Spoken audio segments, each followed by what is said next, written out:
The Talon Empire stretched across the stars, powerful and hungry. 17 star systems had fallen under their rule. Now they looked at the small blue planet called Earth. "A primitive world," reported Captain Han, the scout leader. "They have only reached their moon and Mars. Their technology is basic. They will be easy to conquer." Admiral Kang nodded, his dark eyes gleaming with satisfaction. "Perfect. Prepare the diplomatic vessel. We will offer our standard terms." The massive Talon ships hung in space, far beyond Earth's detection systems. Their metallic hulls reflected the distant light of the sun. Inside the command ship, Admiral Kang reviewed the reports about Earth. The humans seemed weak, divided, and technologically backward.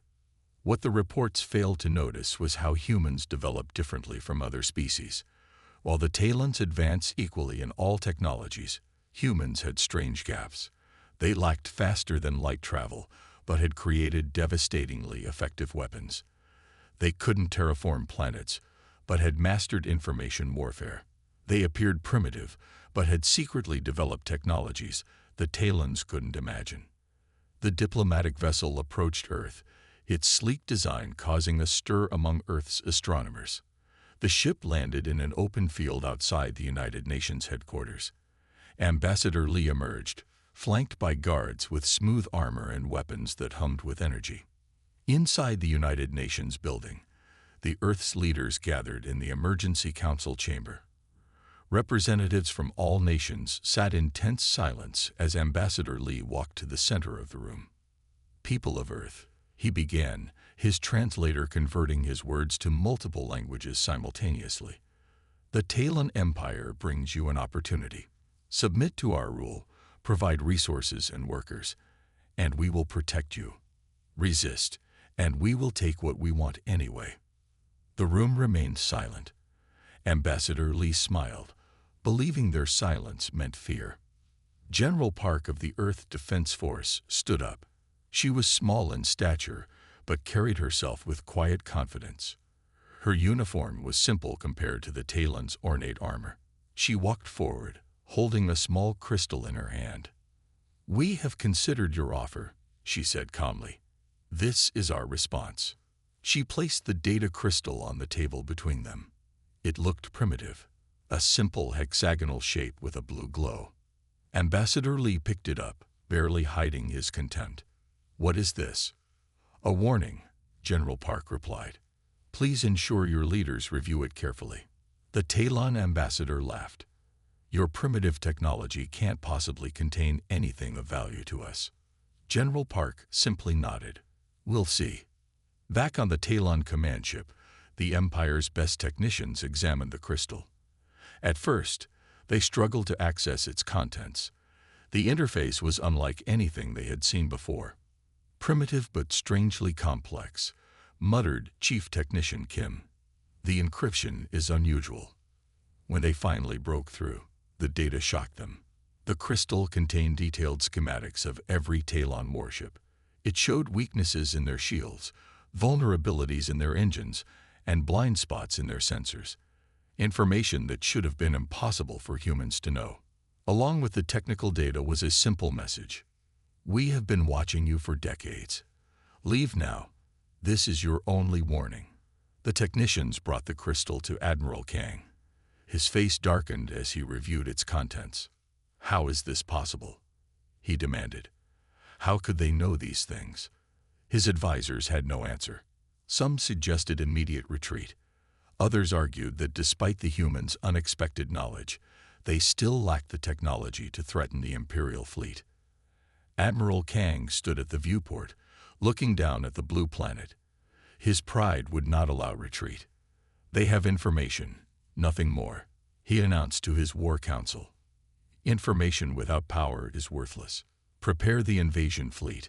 500 Talon warships moved into the Sol system. They bypassed the outer planets, their engines glowing blue against the blackness of space. Earth's defenses appeared pathetic. A few orbital platforms, some short-range spacecraft, and ground-based missile systems.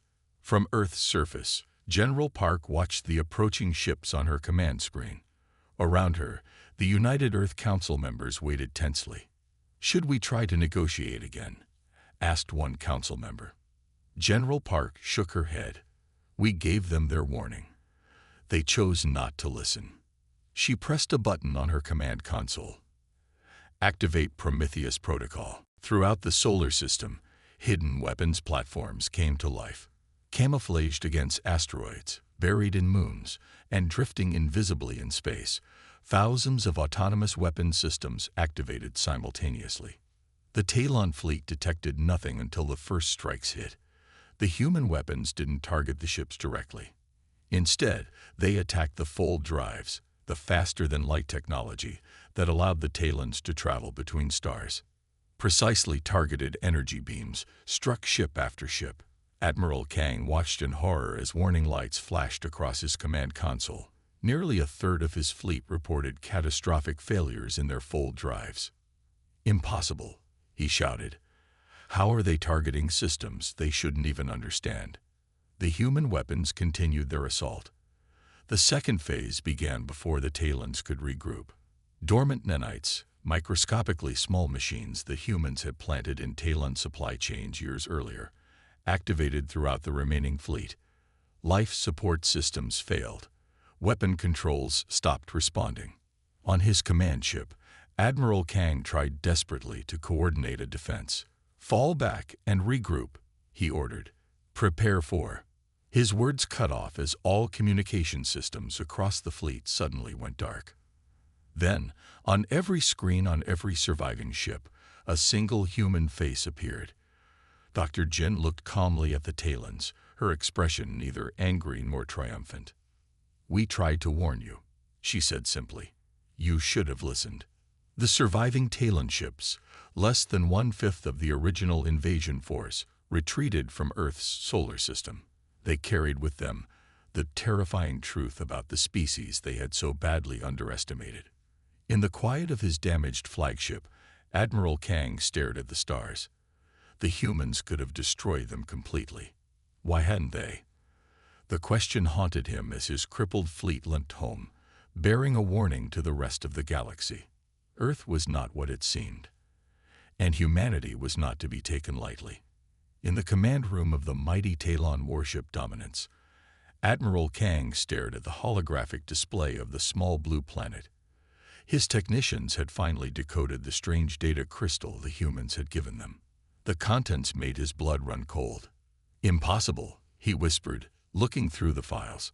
The crystal contained complete schematics of every ship in his fleet. It showed engine weaknesses, shield vulnerabilities, and communication blind spots that even his own engineers didn't fully understand. Beside the technical data was a simple message: "We have been watching. Leave now. This is your only warning." Admiral Kang's shock quickly turned to anger. He slammed his fist on the control panel, making his officers jump. "How dare these primitives threaten us?" he shouted. "How did they get this information?" Chief Intelligence Officer Min approached cautiously. "Admiral, this level of detail suggests deep infiltration of our systems. Perhaps we should reconsider the invasion until we can." "Nonsense." Admiral Kang cut him off. "So they have some information. What can they do with it?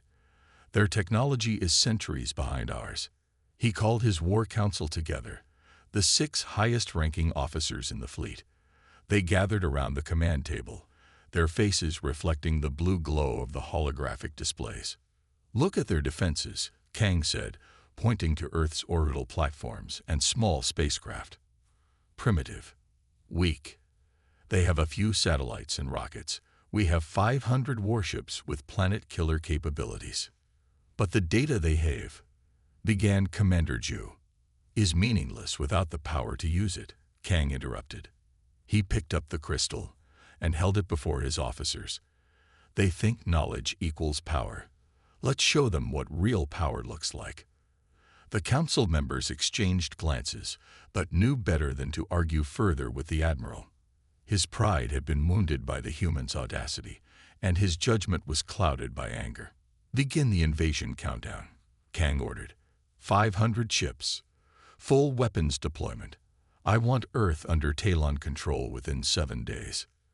The massive invasion fleet moved through the solar system with confidence. They bypassed the gas giants and outer planets, their sensors detecting nothing threatening. As they approached Mars, Admiral Kang stood on his bridge, a smile of anticipation on his face. "Send the final ultimatum," he ordered. "Tell them they have 6 hours to surrender unconditionally or face planetary bombardment." The message was broadcast globally across Earth's communication networks. On screens around the world, humans watched as Admiral Kang delivered his threat in person. "Your pathetic data crystal changes nothing," he said. "Surrender or be destroyed." In the United Earth Defense Headquarters buried deep beneath the Rocky Mountains, General Park watched the message with her staff.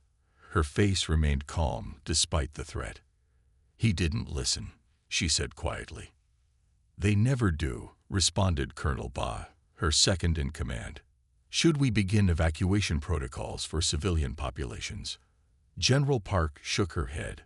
"No need. Activate Prometheus Protocol. Authorization Park Alpha 79. Colonel Ba's eyes widened. "The full protocol. Not just a demonstration." "They had their warning," General Park said firmly. "Initiate all phases." Throughout the solar system, hidden among asteroids, buried in moons, and floating in the darkness of space, thousands of stealth platforms received the activation code. These weapons have been placed over decades, their existence known only to a select few humans. They remained undetectable to Talon sensors because they used technologies the aliens had never encountered. On Earth, deep bunkers hummed to life as quantum computers activated. Unlike traditional computing, these machines operated on principles the Talons had never mastered. They began coordinating the defense with perfect precision. Admiral Kang watched Earth grow larger in his view screen. His fleet had encountered no resistance.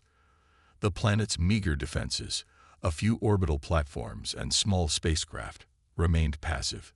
"They're not even trying to fight," he laughed. "Prepare boarding parties for the surrender ceremony." "Admiral," his sensor officer called out, "I'm detecting strange energy readings from the asteroid belt." "Probably just mining operations," Kang dismissed. "Sir, there's also unusual activity from Jupiter's moons, and—" The officer never finished his sentence. Throughout the Talon fleet, alarms suddenly blared as unknown energy signatures appeared all around them. "What's happening?" Kang demanded. The first strike hit without warning. Not missiles or lasers, but precisely targeted quantum beams that bypassed the Talon's shields completely. The beams didn't aim for critical systems or weapons. Instead, they targeted the full drives, the faster-than-light engines that gave the Talons their interstellar capabilities. Ship after ship reported drive failures. The quantum beams somehow interfered with the exotic matter that powered the full drives, causing irreversible damage. "Sir, we've lost FTL capability on 30% of the fleet," reported the tactical officer, her voice rising in panic. "Impossible," Kang shouted. "Their weapons shouldn't be able to." Second wave incoming.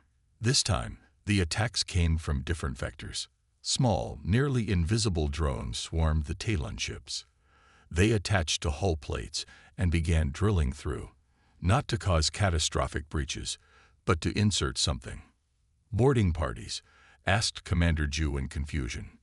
"No," said the science officer, his face pale with realization. "Nanites." Throughout the fleet, microscopic machines began spreading through systems. They had been designed specifically for Talon technology, targeting communication networks, weapon controls, and life support. Screens went dark, weapons powered down. Air recyclers faltered. In his increasingly isolated command ship, Admiral Kang watched his invasion force fall into chaos. Ships could neither fight effectively nor retreat faster than light. "How?" he whispered. "How did they do this?" As if in answer, every remaining functional screen in the fleet suddenly showed the same image. General Park of Earth's Defense Force. "Admiral Kang," she said calmly, "you were warned. The Prometheus Protocol is humanity's defense system, developed in secret over generations. We detected your scouts decades ago and have been preparing ever since. But your technology, Kang began, was a facade, Park finished. We developed differently than other species. While you expanded outward, we looked inward. We mastered quantum mechanics, nanotechnology, and asymmetric warfare while deliberately appearing primitive. For the first time in his military career, Admiral Kang knew true fear. The humans hadn't just prepared defenses. They had specifically engineered weapons to counter Talon technology. Weapons that shouldn't exist based on Earth's apparent development level. Retreat, he ordered quietly. All ships capable of movement, retreat immediately. As the damaged Talon fleet limped away from Earth, Admiral Kang stared at the receding blue planet. The humans could have destroyed them completely. Instead, they had merely disabled their ability to fight. It was not mercy, he realized. It was a message. Earth was not to be trifled with, and humanity had just changed the balance of power in the galaxy forever. The darkness of space hid Earth's true strength. While the massive Talon ships moved toward the blue planet, they had no idea what waited for them. Their scanners showed nothing unusual, just empty space, lifeless asteroids, and distant moons. This was exactly what humans wanted them to see. Deep within the asteroid belt, thousands of weapon platforms sat silent. They looked like ordinary space rocks from the outside. Similar platforms orbited Jupiter's moons, disguised as small satellites or pieces of debris.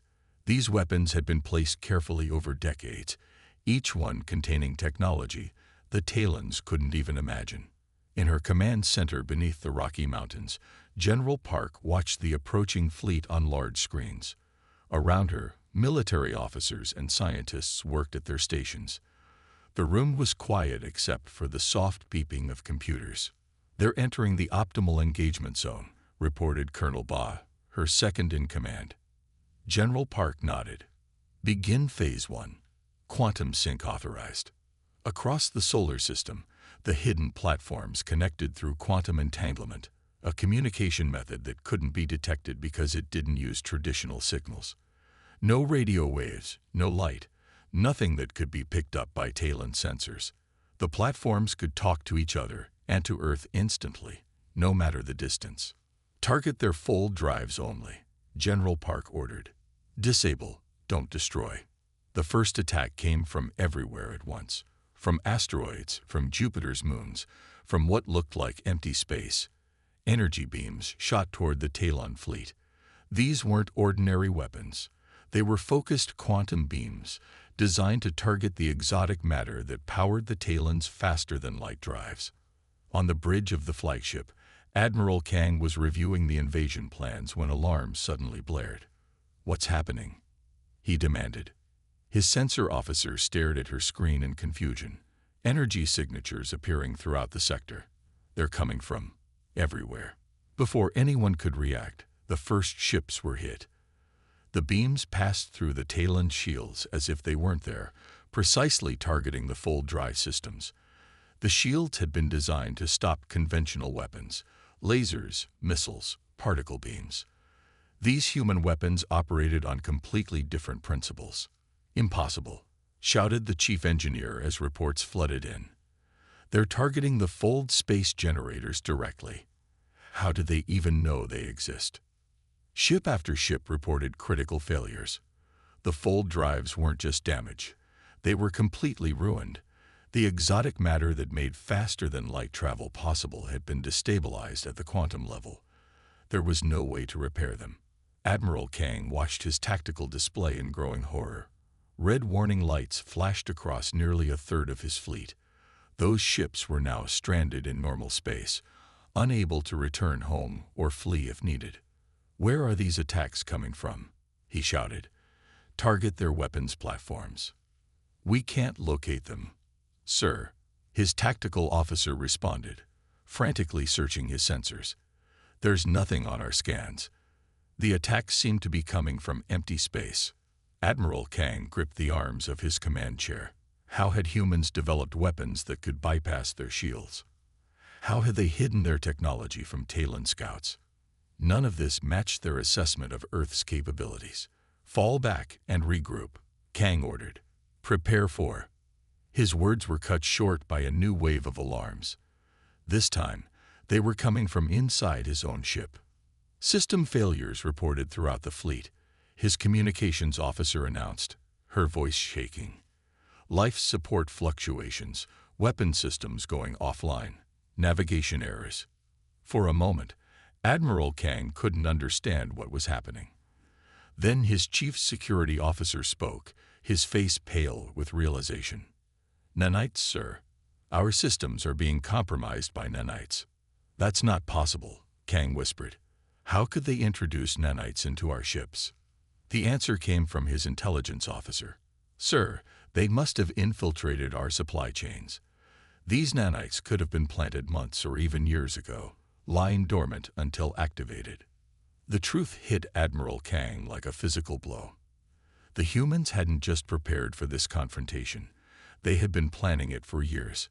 While Talon scouts observed Earth's apparent technological backwardness, humans had been studying them, learning their weaknesses, and developing weapons specifically designed to counter Talon technology. Throughout the fleet, the microscopic machines spread through vital systems.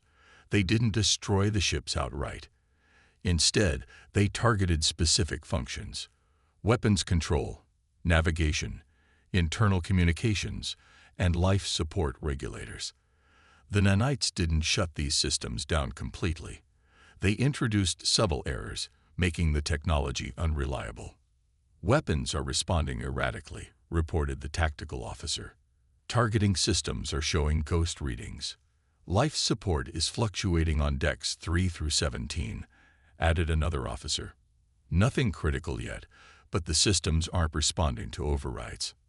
On his command screen, Admiral Kang watched as more and more of his ships reported similar problems. His magnificent invasion fleet, the pride of the Talon Empire, was being systematically disabled by an enemy they had grossly underestimated. In her command center on Earth, General Park monitored the situation with calm intensity. The Prometheus protocol was performing exactly as designed. First, strand the enemy by disabling their FTL capability. Then, compromise their remaining systems with nanites, all without destroying the single ship or taking the single life.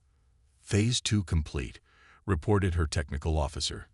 Nanite activity at optimal levels across 80% of remaining functional vessels. General Park nodded. Prepare Phase 3. Contact protocol. Back on the Talon flagship, chaos reigned. Officers shouted reports of new system failures. Engineers frantically tried to purge the nanites, but the microscopic machines had been designed to resist standard countermeasures. They seemed to adapt to each attempt to remove them. Admiral Kang stood in the center of his bridge, watching his invasion force fall apart around him. The humans had done the impossible. They had defeated the mighty Talon Empire without firing a single conventional shot. Sir, called his communications officer, we're receiving a transmission. It's being broadcast to all ships simultaneously. Our systems are accepting it automatically. We can't block it. Every screen on the bridge suddenly changed.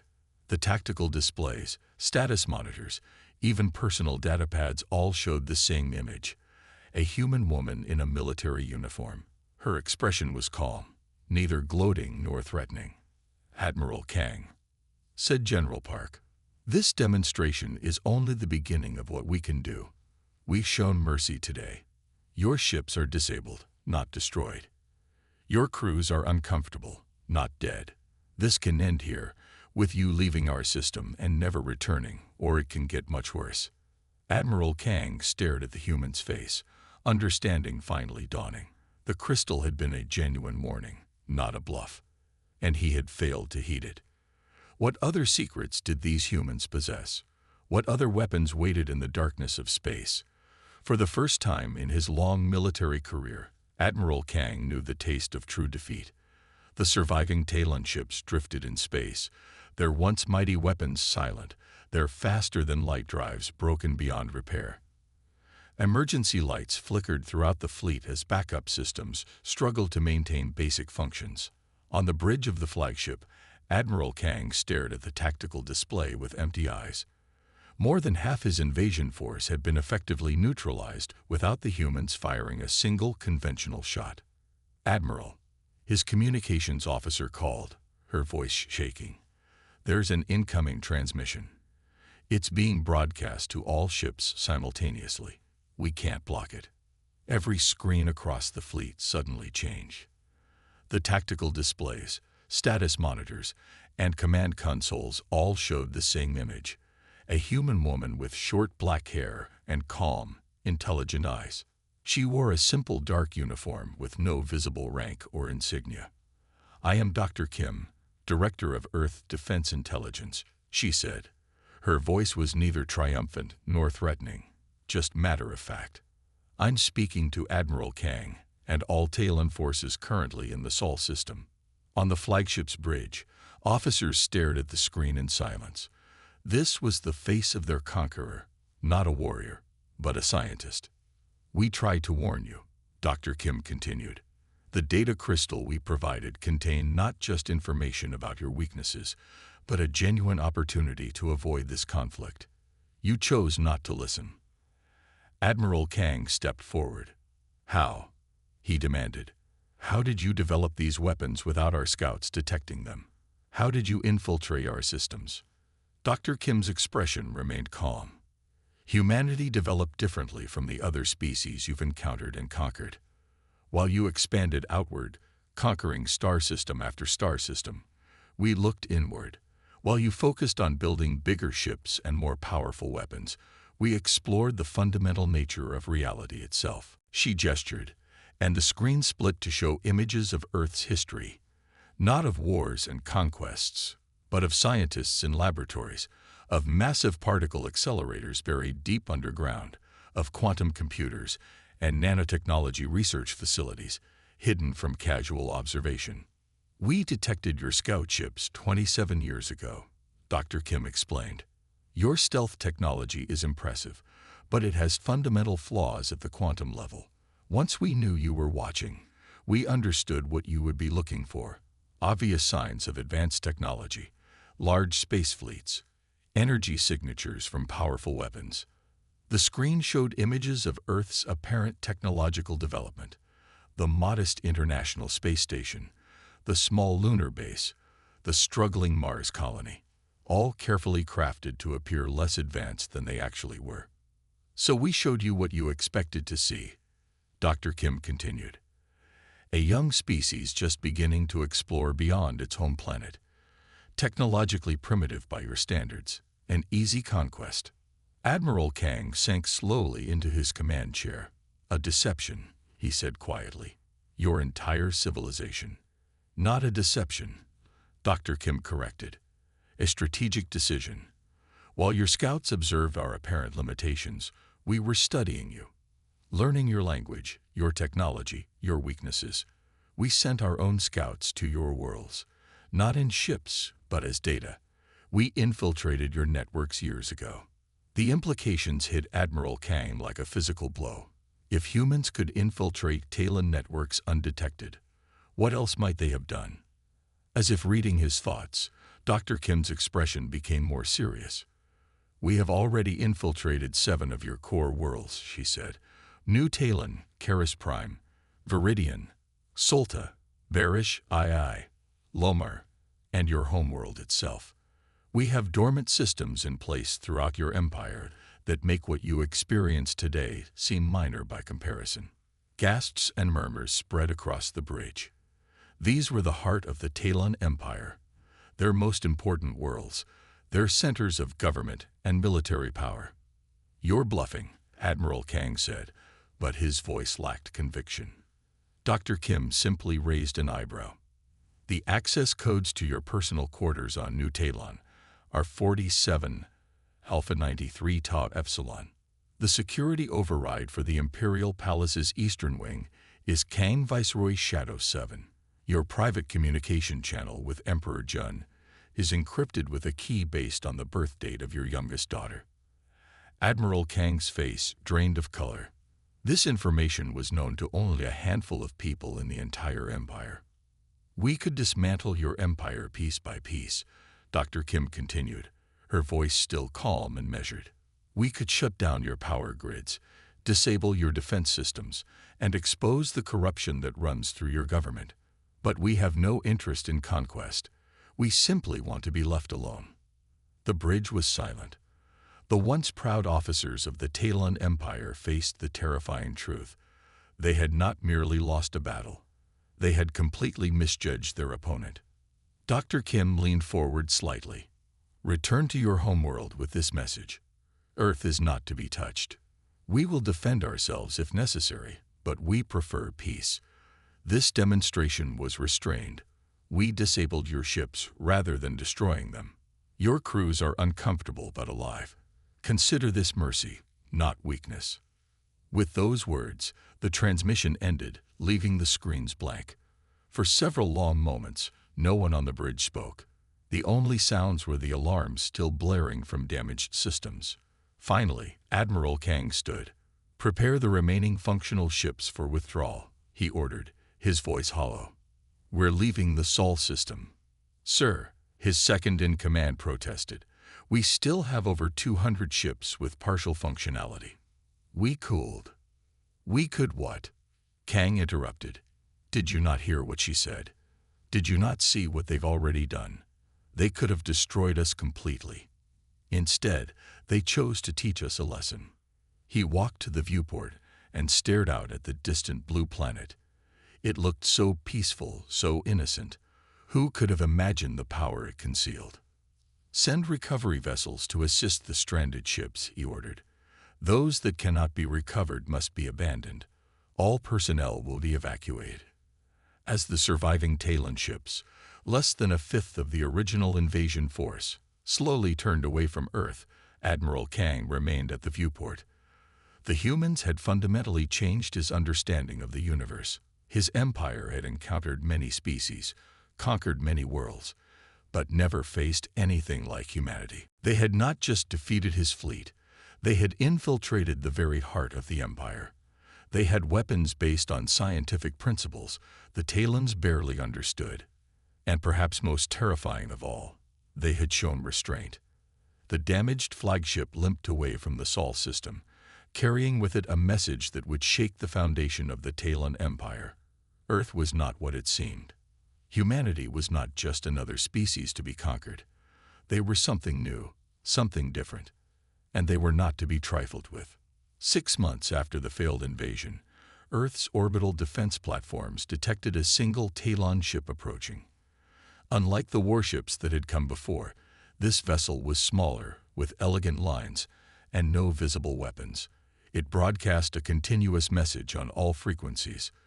"Imperial Diplomatic Vessel Harmony requests permission to enter Earth orbit. We come in peace." In the United Earth Defense Headquarters, General Park studied the incoming ship on her monitors. Quantum scans confirmed it carried no hidden weapons or threatening technology. "Should we allow them to land?" asked Colonel Ba, standing at her side. General Park nodded. "Yes, but maintain defense readiness. And prepare the council chamber." The Talon ship entered Earth orbit under careful watch from hidden defense systems. When the vessel's shuttle descended toward the United Nations complex in Geneva, millions around the world watched the broadcast. This was humanity's first formal diplomatic contact with an alien civilization. The shuttle landed gently on the specially prepared platform. When its doors opened, the crowd gasped. Emperor Jun himself stepped out, easily recognizable from Earth's intelligence files. He wore ceremonial robes rather than armor and carried no weapons. Inside the Grand Council chamber, representatives from all Earth nations waited. The room was circular, with tiered seating and a central speaking area. Subtle security measures were hidden throughout, though none would be visible to their visitors. Emperor Jun entered with only 2 advisors, a stark contrast to the usual imperial entourage. He walked to the center of the chamber and looked around at the assembled humans with a mixture of caution and curiosity. "People of Earth," he began, his words translated perfectly by Earth's language systems. "I come before you not as a conqueror, but as a student. What your people demonstrated 6 months ago has changed our understanding of the galaxy forever." General Park stepped forward from her seat among the council members. "Welcome to Earth, Emperor Jun. We are pleased to receive you in peace rather than conflict." The Emperor bowed slightly in acknowledgement. "After Admiral Kang returned with his defeated fleet, we began investigating the full extent of what you claimed. We discovered human infiltration throughout our systems, data gatherers in our networks, observers in our colonies, and technology we couldn't understand monitoring our activities." He paused, his expression serious. "You could have destroyed us. Not just Admiral Kang's fleet, but our entire empire. Our investigation revealed dormant systems within our core worlds that could have shut down everything from defensive shields to life support. Why didn't you?" The council chamber fell silent as General Park considered her answer. "Conquest was never our objective," she said simply. "Security was. We only wanted to ensure our survival." "But you went far beyond defensive measures," argued one of the Emperor's advisors. "You infiltrated our core worlds, studied our technologies, and developed weapons specifically designed to counter our systems." Dr. Kim, who had delivered the warning message to the Talon fleet, stood from her seat in the scientific section.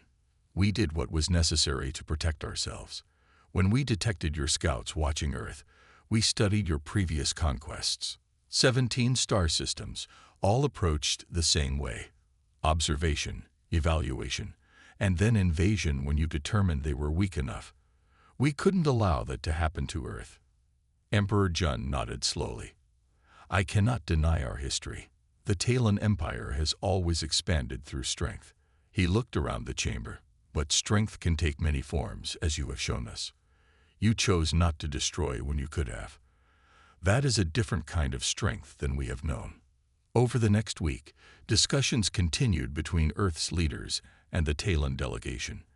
The Emperor was given limited tours of some of Earth's facilities, enough to demonstrate that humans had not been bluffing about their technological capabilities. In a secure laboratory deep beneath the Swiss Alps, Dr. Kim showed Emperor Jun one of the quantum communication nodes that had coordinated Earth's defense. "This allows instant communication across any distance with no detectable signal," she explained. "We've had this technology for nearly 40 years." The Emperor studied the device with genuine wonder. "Yet you have no large fleet of ships, no empire of your own. Why develop such technology and not use it to expand?" "Different priorities," Dr. Kim replied. "We focused on understanding the universe rather than conquering it. While your civilization expanded outward, ours looked inward.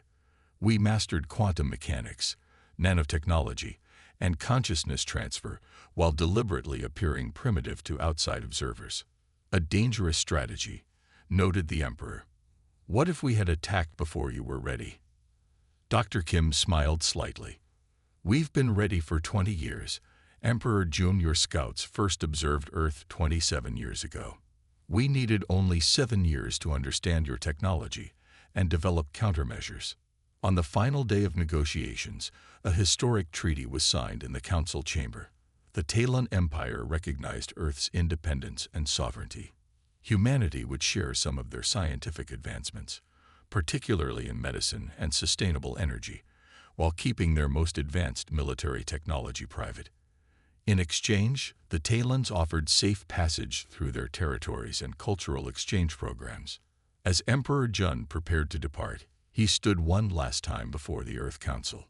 "For centuries, the Talon Empire has believed that strength comes from conquest and domination," he said. "You have shown us a different path.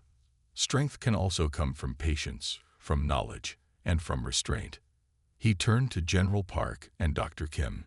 "Your people could have destroyed mine, but chose not to. That is a lesson the galaxy needs to learn." As the Emperor's shuttle lifted off, returning to his ship in orbit, news of the treaty spread throughout the galaxy.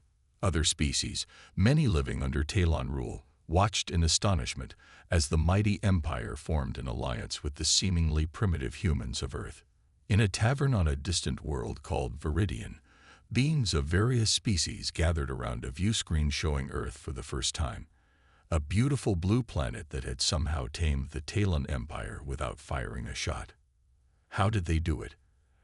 Asked a three-armed merchant. The Talons have conquered everyone they've encountered for centuries. An old trader sipped his drink. I heard they have weapons that can shut down full drives from a distance.